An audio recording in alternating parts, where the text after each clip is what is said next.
all for attending this weekly virtual training from AFM. AFM volunteers are happy to provide this training to you. You are encouraged to share what you learned from this training with your colleagues. This training is provided free of charge and does not include a certificate of attendance at this time. The training will be recorded, and when possible, recordings will be available at AFM's YouTube channel for future viewing. Since this is a 1-hour training, we will start with the training and will invite you to introduce yourselves using the chat feature in Zoom. At the end of training, AFM's Fire Safety Advocate, Jose, will be hosting tea time, and you are invited to stay to network and ask further questions about the training topic or to discuss other pertinent topics to the fire service. Please make sure to mute your microphones, and if you have a question, you may unmute yourself to ask. Now, Jose will get us started with a few words of encouragement.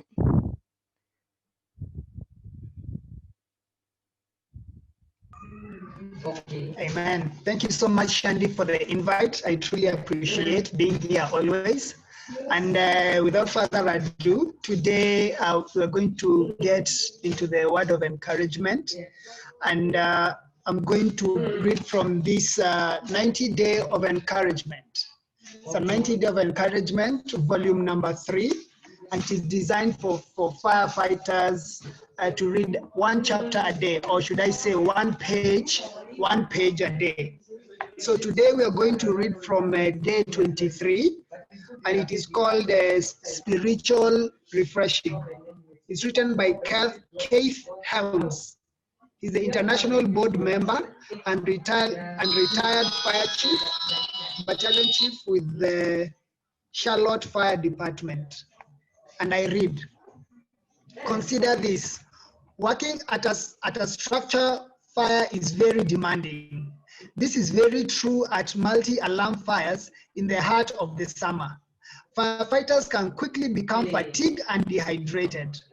It is critical that the IC has a rehab division so that the personnel can continue to effectively work at the scene. In Charlotte, this is often handled by medics and Red Cross. Their responsibility is to monitor the physical condition of the firefighters and to refresh them with fluids, and of course donuts, and a brief rest so that they can re-engage in fighting the fire. We are called to provide spiritual rehab to our fellow believers. It is not uncommon for a believer to experience a time of spiritual fatigue and dehydration. When we see a brother or sister who is in this condition, we should be like Philemon. Paul wrote in a letter expressing his joy that Philemon was refreshing the hearts of the saints. Like Philemon, we can be a source of refreshment when our faith and love are strong.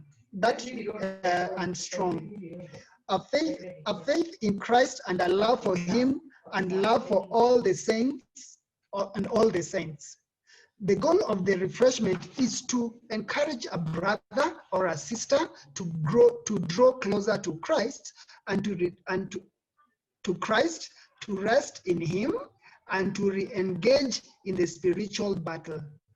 Being a refresher is to be an encourager. But encourage each other daily while it is still called today, so that none of you is hardened by sin's deception. All this you can read in Hebrews chapter 3, verse 13.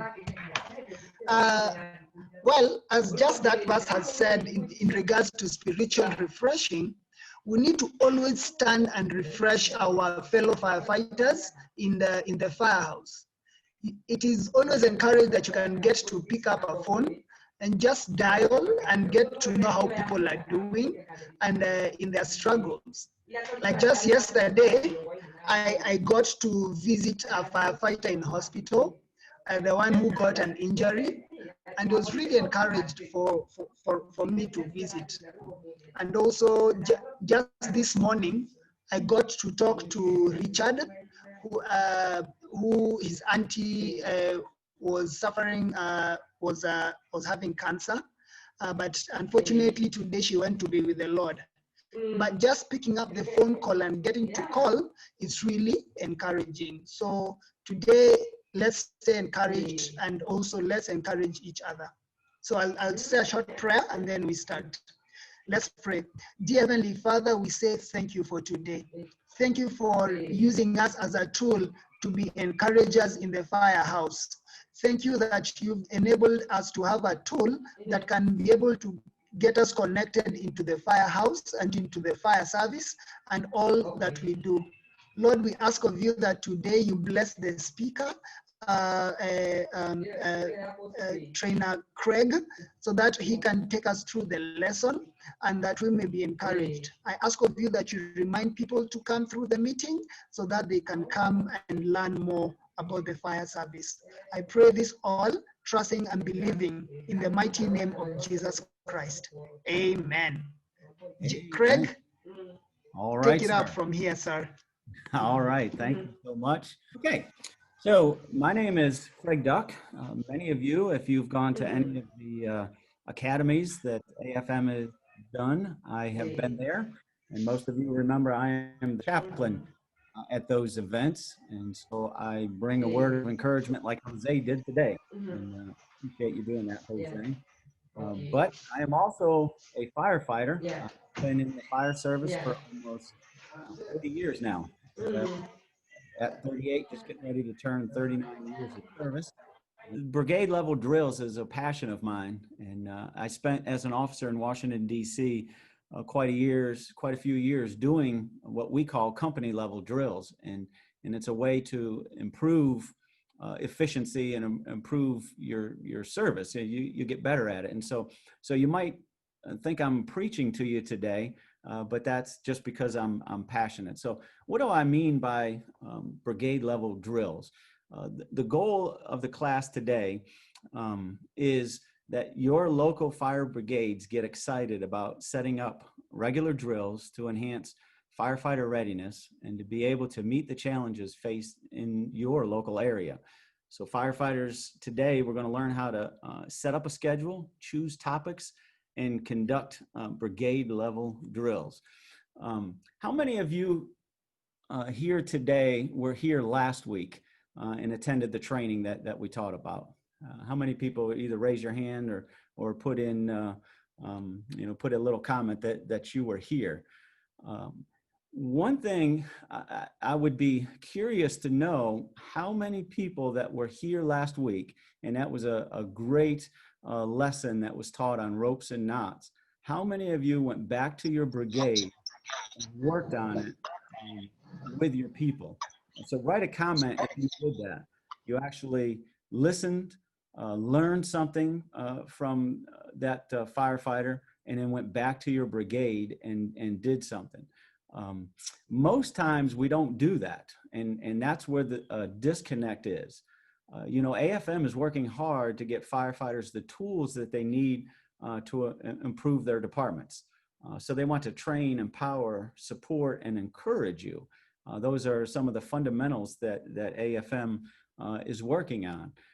The empowerment portion of this list is what these training sessions are all about. So you are to receive the training and then go back to your brigades and train others. So again, we were given a gift by Patrick last week. He did an outstanding job of teaching ropes and knots. I know it's not a favorite topic that everybody has, but he did a great job. He showed us how to do specific knots, and then he had his people practice that. And so AFM, the goal of AFM is they want you to receive that gift. But then not only that, they want you to take ownership of it. So they want you to go back to your station and you to be proficient at ropes and knots. And so, the goal would have been go back in your brigade afterwards, tie those knots, see if you can do that.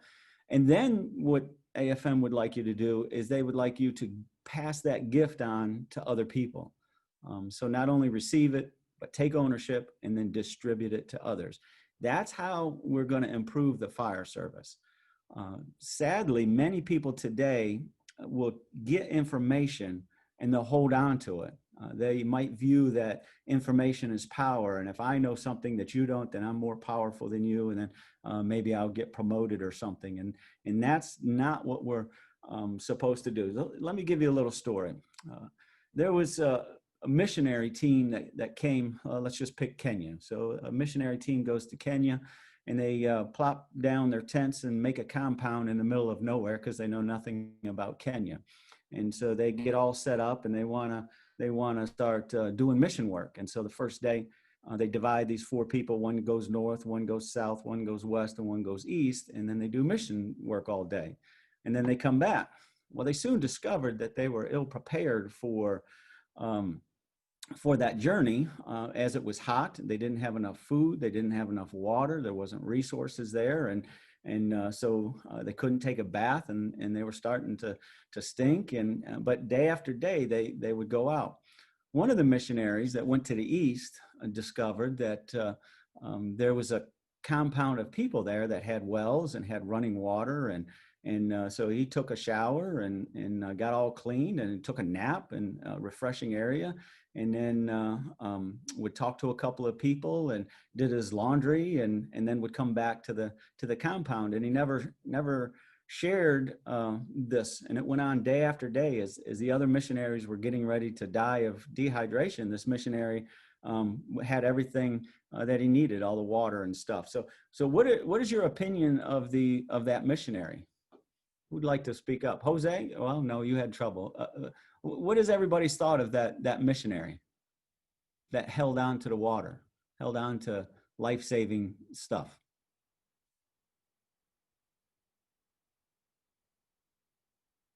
And if one of you could unmute, I'll let one of you respond. What is your thoughts on that missionary? Francis or Peter?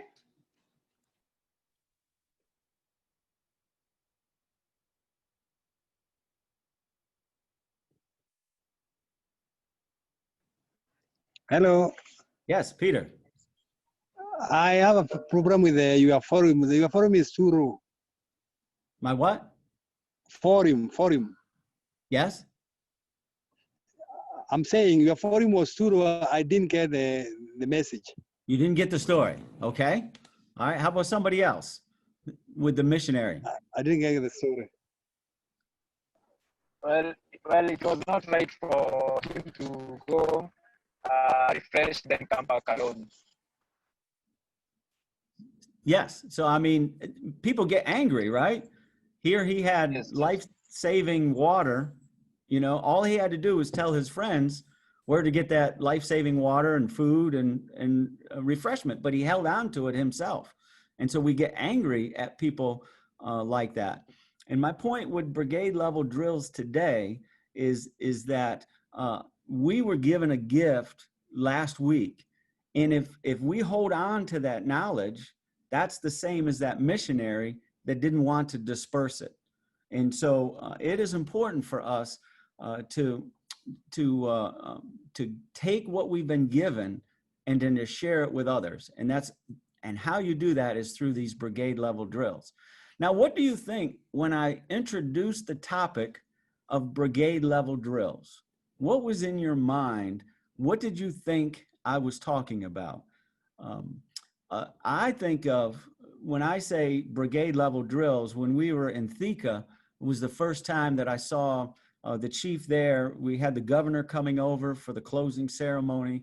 And so the fire chief had this drill set up where it was choreographed. Everybody was in their fire gear. They set up, they let the governor hold the hose and do things like that.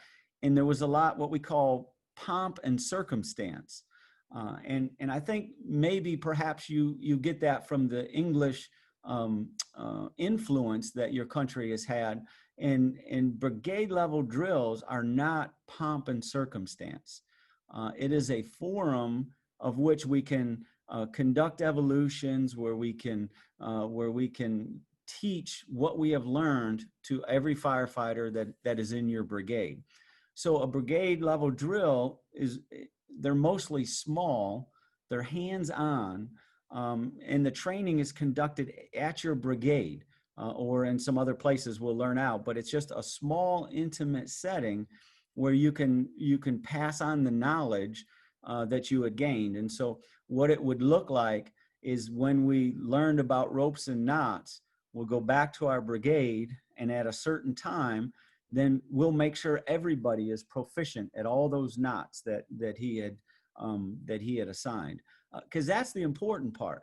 If we took that ropes and knots class and did nothing with it, then all of his effort, all of the chief's effort was for nothing, right? Because you didn't learn anything. Learning means is being able to take that, being able to tie those knots, or being able to utilize it when you're on the fire ground. And so that's the importance of brigade level drills. And we'll learn a little bit more of it. So simply stated, brigade level drills is a proactive approach to training. What I mean by proactive is you do something before it happens so that you're good at it. So it's a proactive approach to training firefighters so that they will be equipped to solve challenges, improve fireground performance, and ensure the safety and security of the local citizens and firefighters alike, and make sure that everybody is safe. And so they're mission critical to being a good department and doing the things that your citizens expect of you. Now, what do they look like? So what does a brigade level drill look like? Well, it's going to look different for each area. So we have somebody from Zambia on. What your brigade level drill is going to look like in Zambia is going to be different than Kenya. In Kenya, what happens in Nairobi is going to be different than what happens in Maria County. And so we need to understand that they look different, but the basic premise is that you're taking knowledge and passing it on to somebody else. So again, the most basic would look like a small group of firefighters who are being taught by another firefighter. The interesting thing with this is you would say, well, who is going to instruct this?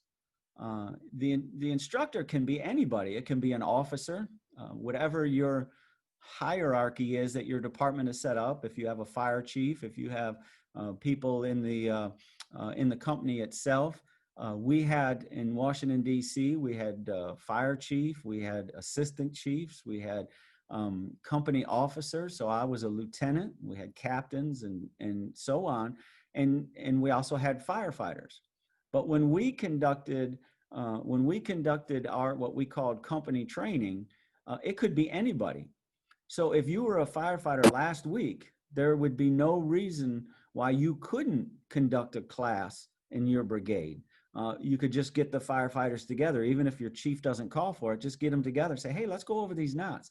Does everybody remember how to do that? And when you use firefighters, if you're an officer here today, when you allow your firefighters to teach, that gets them more proficient, because you figure you're going to at least tie the knots before you give a class to make sure that you know how to do that. And again, this training should be hands-on, and we know that we're doing good when everybody can successfully tie the knot or raise the ladder or do whatever. The other important principle of what a brigade level drill should look like is we want you to start small and work toward more difficult drills. I mean, let's be honest with ourselves. Does our brigade have regular drills? Do we drill every day, or do we drill once a week? Or, is there a schedule of drills? And more than likely, from what I gather, there's pockets of it, but it's not something that happens all the time. In Washington, D.C., we had to drill every single day. So at 10 o'clock, I, as the company officer, would conduct some sort of drill. It was a short amount of time, but we either refreshed on something we should know, or we introduced something difficult. The thing that I'll talk about a couple of times throughout this is it's a principle called crawl, walk, and run, right? So if you think of a baby, right? You're going to teach a baby first to crawl. It does nothing but just sit there. First, you're going to teach it how to crawl. Then they're going to learn how to walk, and then they're going to learn how to run. And so when we're trying to start something new, if you haven't had brigade level drills, we'll keep them small, all right? Keep them easy so that everybody's learning, and don't make this huge complicated schedule that nobody can do. So keep it simple. So we can conduct these brigade level drills anywhere, right? Mostly we're going to do them in the station.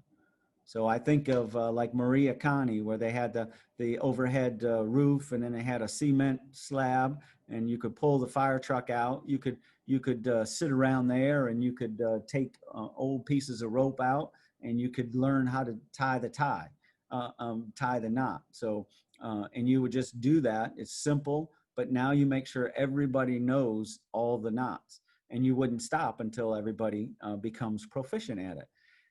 And just because you learned it once doesn't mean you're good at it.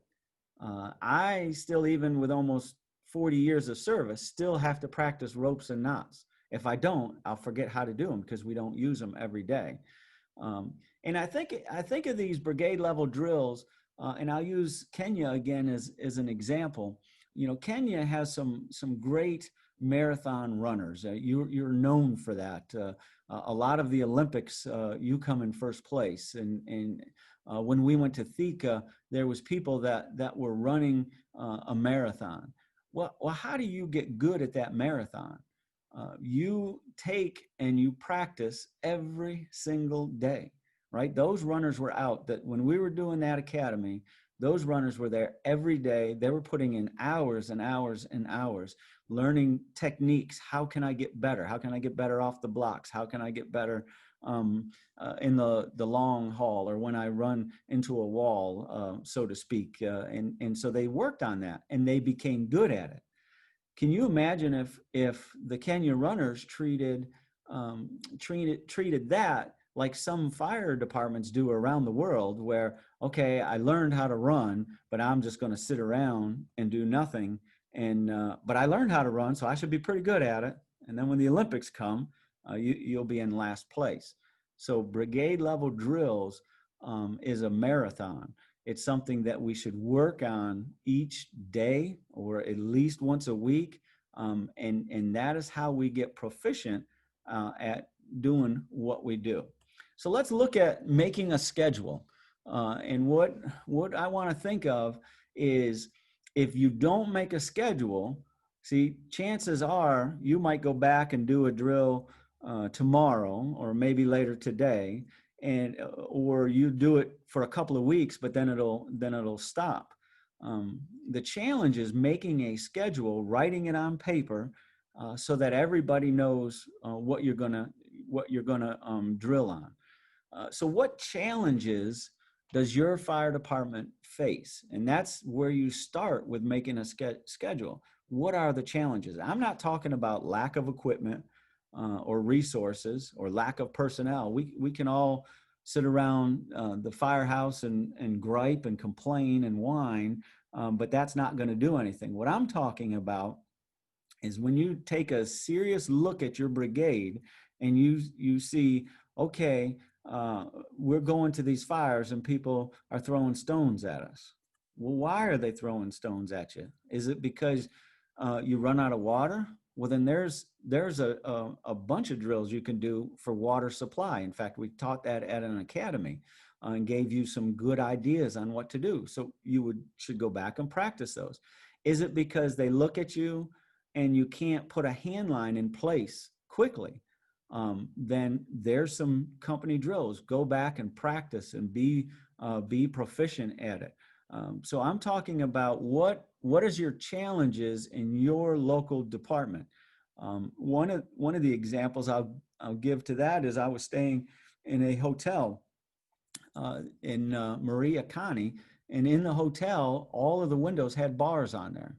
And so as I looked at that place, I was like, well, there's one stairwell in and out, and if there was a fire, how would I get out? Well, I couldn't, because there was bars in the window. And so the goal would be, okay, that's a challenge. And so now fire departments should learn to be proficient in raising ladders. In fact, we taught that as well in one of the classes, but then come up with a solution. Well, how are you going to get those bars off real quickly? And then you train on it. You come up with a solution, and then you train on it. And so that's one way that you can get an angry crowd to not throw stones at you, is to be proficient at what you're doing, and they see that you're working and that you know what you're doing, and you're putting water on the fire and you're getting it out. They're not going to try to stop that. At least I would hope that they wouldn't. So it's mission critical that we write this schedule down, and what drills you want to accomplish. I would say if you catch anything today, that you would go back and start talking about this schedule and make a year schedule. Decide how often you're going to do it. If you do 0 now and you do at least once a week, all right, now you're doing something, right? That's 52 trainings that you're going to do, and write it all down. And so it's important that we sit down and figure out what is the schedule, and we can use all sorts of people to do that. You can use the fire chief, you can use firefighters, you can use your officers, however you want to set up. And then you would take just on a piece of paper, even if you're scribbling it out, you would go ahead and write this schedule for 1 year. And then that way everybody can be prepared for it.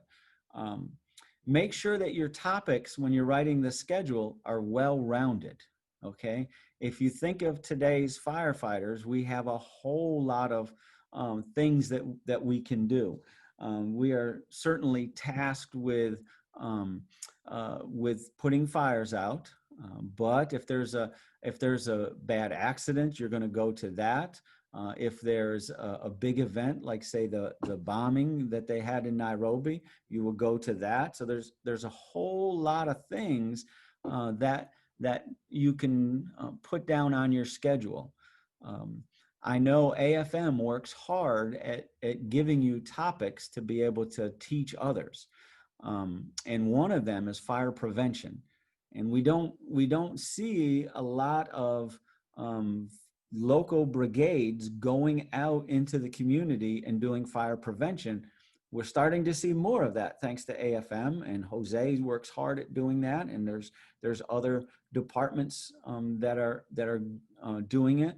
But it is important for us to do fire prevention. And when you make that schedule, make that as a part of what you want to do. Inspections. When was the last time that you just went around your district, the area that you would be called to, and looked at buildings? So we just had a big bombing within the world, right? I can't remember the country now, but it's in the Middle East, where a fire department, a large portion of that fire department was killed because of an explosion. And so they had some ammonia nitrate that had been left in their port. And so they took the ammonia nitrate and put it in a building. And when the building caught fire, the firefighters were trying to force entry, and the building blew up. And so there's an idea that they might not have known what was in the building. And so just as part of your brigade level drills, making inspections, not for a penalty, but for doing fire prevention stuff. And so if you're not good at that, AFM has a whole book that you can get a hold of, and then that could be a month-long training session of just going over, so that every firefighter knows these basic things and could teach it to somebody else. When you go and look at a building, you would have the ability to tell the owner, some things that they could do, or some things they're doing unsafe, and some things they can do to make it safer. And it's called community outreach. And I know in America, we work hard in the fire service to be in our communities, just driving around, just we'll go to community events and just to hang out and let the kids look at the fire truck and be there for any questions. Don't forget first aid as well. The last academy, we had a great class on Stop the Bleed, where we were teaching firefighters how to use tourniquets, and our hope was that those people that were trained would then go back to their brigade and actually have a class. Here's how you do it. So again, that's the preaching part that's coming out of me, just how important it is to do these brigade level drills. So make that schedule, make it well-rounded, have every aspect in there, because the goal is you want firefighters to become better, and you want to learn and to grow and to be a great fire department. I mean, that's what the people expect of us when they call. So again, it's a good idea to involve the chief, and it's a good idea to let everybody have input into it. There's a sense that maybe some chiefs don't want you to or don't encourage you to drill, but that doesn't mean that in your brigade you can't get together and just go over this by yourself. So we wouldn't wait for the chief to tell us to do it. We would just go ahead and start doing this and become more and more proficient. So choosing topics, that would be the next thing that we would want to do is, well, what topics, and I gave you some earlier, just on the last slide, but last couple of slides, but what are some topics that we want to do? Certainly be honest and evaluate your brigade. What are things that you're bad at? We don't want to say that we're the best out there in the world. I mean, I certainly never did that in any company that I worked for. It was always, well, what can I improve? How can I be better? If we're not good at stretching that hose line, well, then let's work on it. If we're not good at ladders, well, then let's work on it.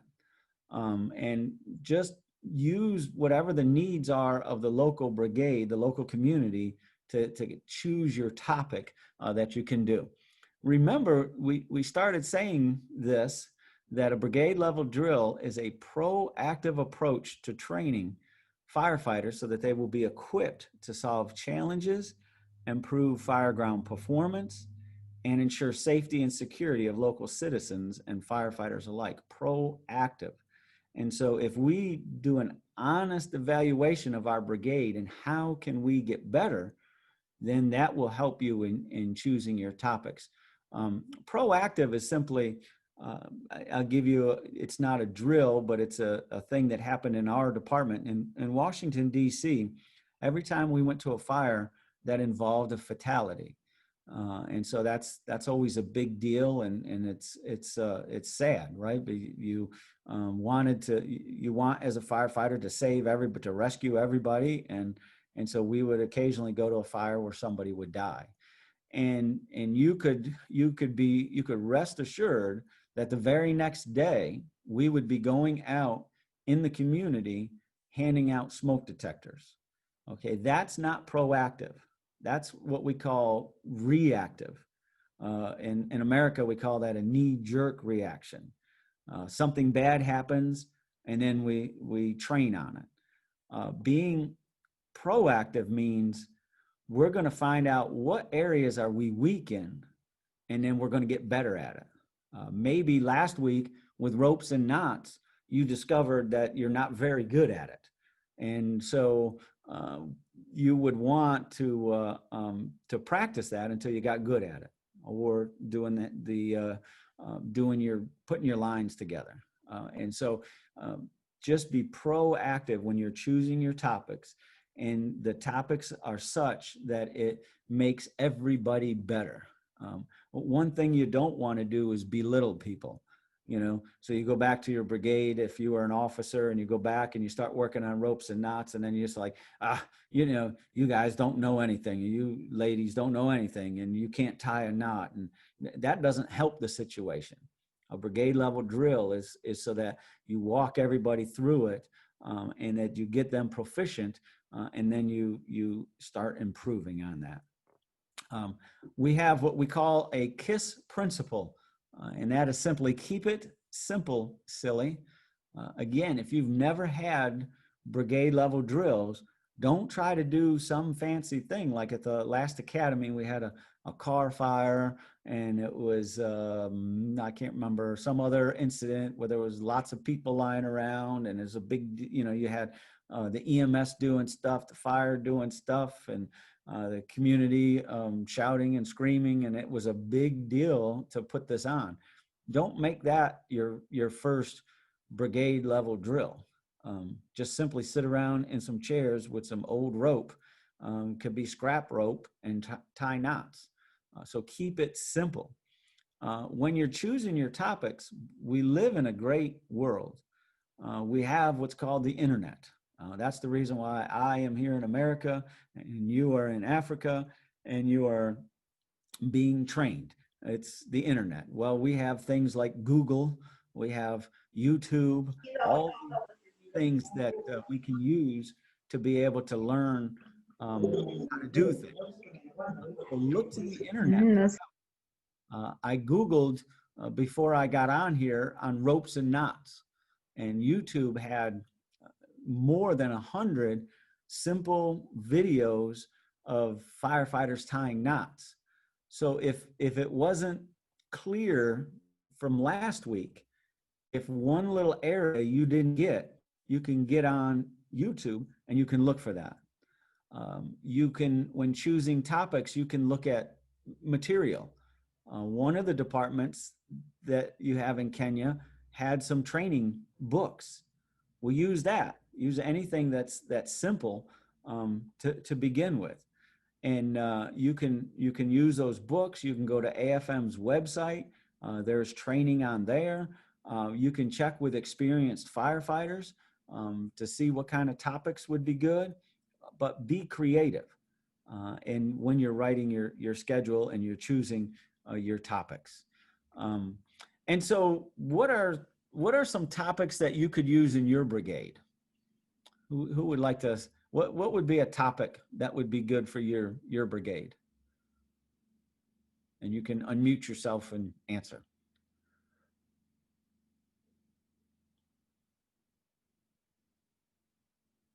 As you're thinking, I think in my fire department, I'm still in a fire department, and what would be good for our fire department is stretching hand lines.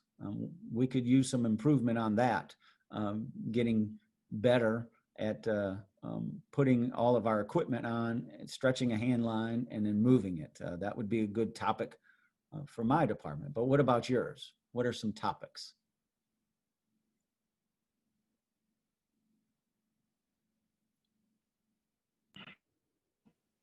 Hi. Yes. Hello. Yes, sir.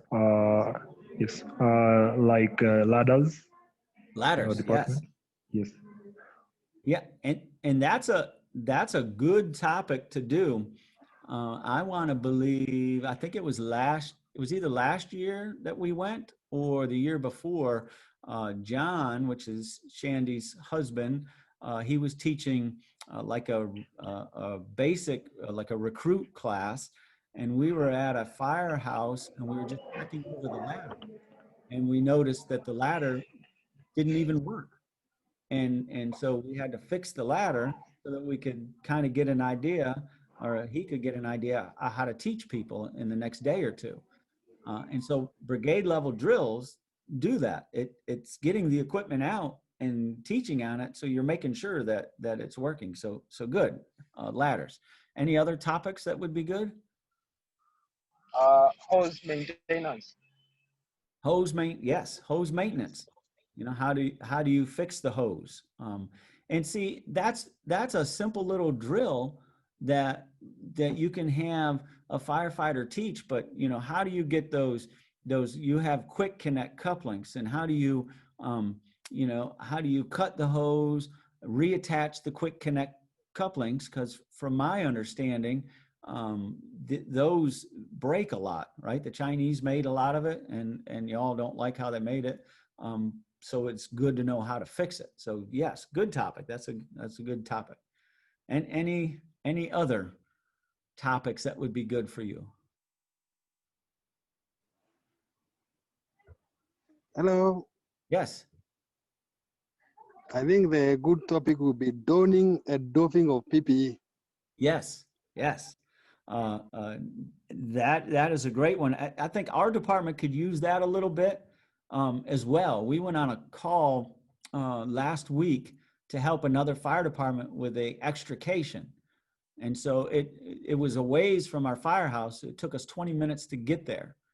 And when we got there, two of the firefighters, they didn't know how to put their gear on fast. They should have probably put it on before they got on the fire truck, but they were way behind because they were not proficient at donning their gear. So yes, that's a very good thing. We make reference a lot of looking professional. Sometimes you get the image of some fire companies or fire brigades. It looks like you're going to a 3-ring circus, is what we call it. If you've ever been to a circus, right? It's just people running around and doing different things and not having a coordinated effort.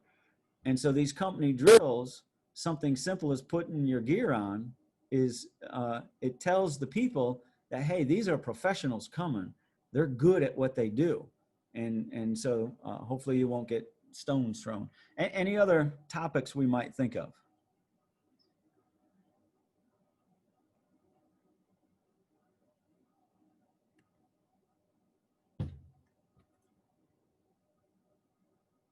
All right. Well, what I'd like to do now is, well, I'll say this. Remember, we are only as good as our training. So if you want to fulfill your mission and become the best brigade in the world, you must train your people on brigade level stuff, on the brigade level. We must take ownership. We must receive the training, take ownership, and share it with others. And so I want to give you an example of using that crawl, walk, run theory on a couple of drills that you could do. And so if I could, Shandy, if you could just take off the, so I don't share anymore and just have my screen, would be awesome. All right, so what I would propose to do is I want to just take one thing. We'll do ropes and knots just because you all taught a class last week on ropes and knots, and that was really good. And what I want us to do is say, well, what would that look like in a brigade level drill? And so the crawling part would be receiving that knowledge that was given to us by the chief, going back to our firehouse and actually doing each rope and knot. So what was one of the knots? What was one of the knots that was talked about? Who can help me out with that? What's one of the knots that he shared with us?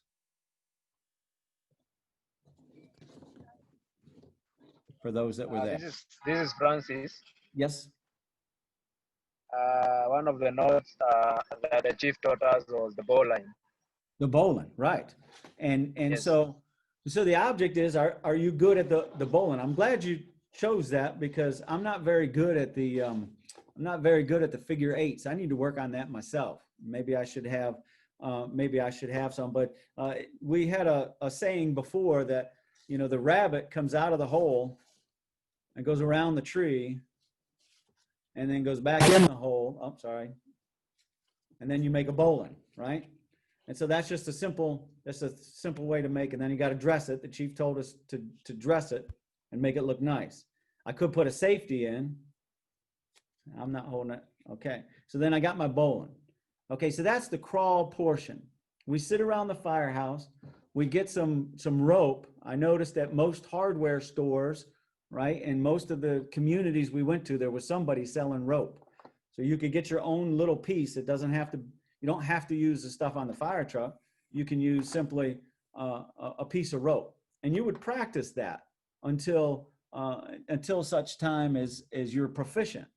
Maybe another one, right, was the clove hitch, right? Did not he teach us the clove hitch? And so I have a simple way of doing it. I just make 2 loops and come here. Okay, so that's one drill. That might take us a half an hour, might take us 2 hours until we're all proficient at it. And everybody in our brigade level is good at it, okay? But now I want to walk. I want to have another class, maybe next week, and I want to take my crawling and I want to walk. I want to get a little more in depth. And one thing I could do is I could introduce everybody to a new knot, right? Something that hasn't been taught and something that we could do. So maybe my drill, my brigade level drill then is going to be on being proficient on this one new knot, okay? Again, remember, you can go out to any hardware store and get you a piece of rope. Once you have it, we use webbing, but I have a piece of webbing in my fire coat because this webbing can be used for a lot of things. I can tie in hose. I can tie in ladders. I can pull people out of a building with this just by myself. I can advance hand lines. There's a lot of things. So I keep this in my coat at all times. If you had something like this in your coat at all times, that's fine. Okay, so we're learning to walk now. I'm encouraging you to go to the hardware store so you can walk. Get yourself a piece of a rope, right? Make it nice and long, and then keep it in your coat, okay? And I leave mine in a loop so that I could do things with it, okay? One of the new knots you could introduce is called the handcuff knot. Now that's very similar to the clove hitch. And here's how I do it. You can go to the web to find out how to do it. See, that's very similar to the clove hitch, other than I'm going to pull this one through and this one through. And that's going to take people some time to learn how to do. It's called the here, just like that. It's called the handcuff knot. Well, I could take this handcuff knot and I could put it on your feet. And when I pull on it, it cinches down like a handcuff. And I could pull you out. And so one person can pull somebody out. Okay? Now we're walking, right? So we've gone from doing basic knots to now I'm introducing something to you, getting your own piece of rope for your coat, teaching you a new knot, teaching you what you can use this rope on the fire ground for, and you can come up with all sorts of uses for it because it's in your coat, ready to go, right? Now we're walking. But now I want to run, right? So if you remember, and I'm not sure if it's still on the website, hopefully it is, but if you were at the academy the last time at the airport, they were teaching people how to run with rope, right? And what I mean by that is I believe, and Shandy can say, she was lowered down from the roof of one of the airport buildings by a rope. So they taught the recruits how to hook a harness, and they actually lowered people down. So now we're running. I saw a fire chief in Kenya who was given some rope from another government, and they were trained on how to do that. And so he was off of a bridge. They videotaped it, and he was doing some stuff with that, learned how to climb up and then how to rappel down. And so that's running. And so see, just on the topic of rope, that's at least 3 or 4 drills that brigade level drills that you can have. Let's talk about ladders real quick. I know my time is fleeting. So ladders, drill number 1. take out all the ladders, clean the ladders, make sure everything's lubricated, make sure everything works, because the worst thing in the world you want to happen is somebody is trapped in the upper floor, you take out your ladder, and you look like a circus again, trying to take the ladder from the top of the truck, and then you go to raise it, and it doesn't work, or it breaks. All right, so drill one, the crawling, is take it out. Make sure every firefighter knows the parts. Make sure every firefighter knows how to use the parts. Make sure every firefighter can do it. That's drill one. That'll take a couple of hours just to do that, working with one ladder. The walking portion of it would be going ahead and actually raising it. You might have some fun competition. Who can, create a place and say, okay, who can get to the ladder safely and quickly to this one place, and have 2 or 3 people do it. And again, it's got to be done the right way. You can Google to find out the different raises. We taught folks how to do a single person raise, a double person, or 4 people, so practice each one of them. Now you're walking and you're proficient at doing that. The running portion of it would be take your company out in the street, take it to a hotel like I stayed at. Ask them if you can raise the ladder to those windows. Are you familiar, are you good enough to be able to do that without damaging the building? That would be a good thing. But then come up with a way, how are you going to get those metal grates off quickly? And so then you become proficient, and now the citizens are watching you beforehand, and the citizens say, hey, they care about us because they're trying to train and be better at what they do. And so we have this interaction with the citizens. And the last one with the hose line, certainly you are all good about saying care and maintenance of the hose. That's crawling. How to put it together. I mean, they can be simple drills. How to stretch the line. All right, so now we've crawled. That's one drill. Come back next week, and we're going to learn to walk. And so we're going to take everything that's on AFM's page, and we're going to say, here's how to advance lines, because I know they taught them, John and his crew taught everybody at that academy, how do you advance lines? Simple things like how do you curl the line around and underneath itself so that one person can manipulate a line if you don't have to move forward? Or how do you position yourself on the nozzle, and what do you do to move it forward and work with that? Now we're walking. And then running, you can come up with all sorts of scenarios on how to get better at it, how to become more proficient. I had a conversation with a wise chief that was teaching leadership, and we were watching the evolutions that were for competition at the academy, and we got talking about the difference between a European style, which you all do, and our style. Our hoses are connected, and our hoses are ready to go quick, and somebody was saying, well, wouldn't it be better to teach them that way? And the wise chief said, no, the best way to teach people is how do you have the equipment now, and how can you get better at what you have? What kind of solution can you come up with? Because everybody that I've run into in Kenya is smart and has been given God-given talent to think things through. And so, you can come up with ways to make your hand line, put it in service quicker. And you can come up with that. It'd be far better than me coming up with some solution that wouldn't work.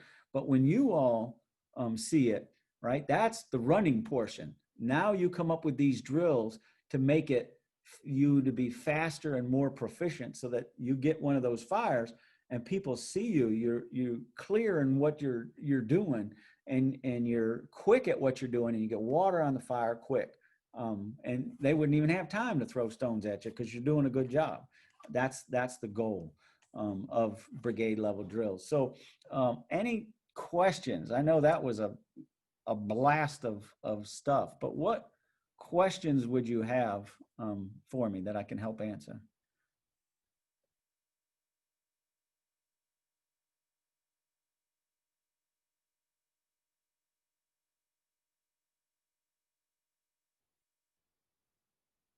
No questions. I've done a good topic of inspiring you all to do brigade level drills. So the way I see if I did a good job is when I hear of your drills. Maybe you could videotape. I'm sorry, that's showing my age. Maybe you can put on YouTube you doing some brigade level drills, and that would encourage me for that you all are receiving a gift, taking ownership, and then sharing it with others. Thank you to our instructor, Craig, and to all of you for participating in today's training. We will be posting the recording online soon for future reference. We would ask that you complete our online evaluation so that we can continue to improve our trainings. You will be able to use the same link to log on to the training for next week if you are able to attend. Please invite other firefighters to register and attend our trainings. Thank you, and remember, a better fire service starts with you. Thank you so much, Craig. We really appreciate it.